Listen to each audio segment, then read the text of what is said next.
If you're using HubSpot and you want to manage marketing tags without constantly touching your website's code, adding Google Tag Manager is the smartest move you can make. In just a couple of minutes, I'll walk you through the exact steps to set it up so everything runs smoothly behind the scenes.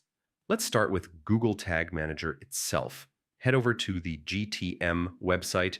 If you don't already have an account, you'll be prompted to create one. It's quick, just basic business and site info.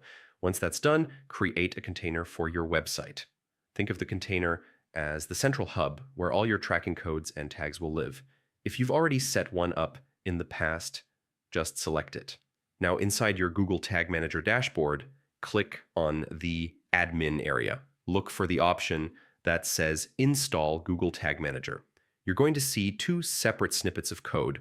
One is meant for the head of your site, and the other belongs in the body. Keep both of those handy. We're about to drop them into HubSpot. Next, log into your HubSpot account.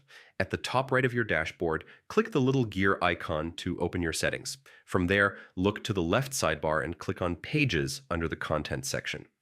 This is where you manage how your HubSpot site handles code. Inside the Pages area, find the section related to templates, then choose the option to edit your header HTML. Paste the first Google Tag Manager snippet, the one labeled for the head, right there. This ensures Tag Manager starts loading the moment someone visits your site. Now scroll down to the footer HTML section. This is where you paste the second snippet, the one designated for the body of your site. Adding both ensures GTM works exactly the way it's supposed to.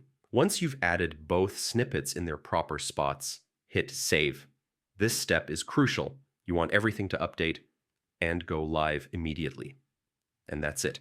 Your HubSpot site is now connected to Google Tag Manager. From here on out, you can manage all your tracking tags directly inside GTM without ever touching your website's code again. It's faster, cleaner, and perfect for staying organized as your marketing needs evolve. If this walkthrough helped you get things set up, stick around for more practical guides just like this. Thanks for watching, and I'll see you in the next one.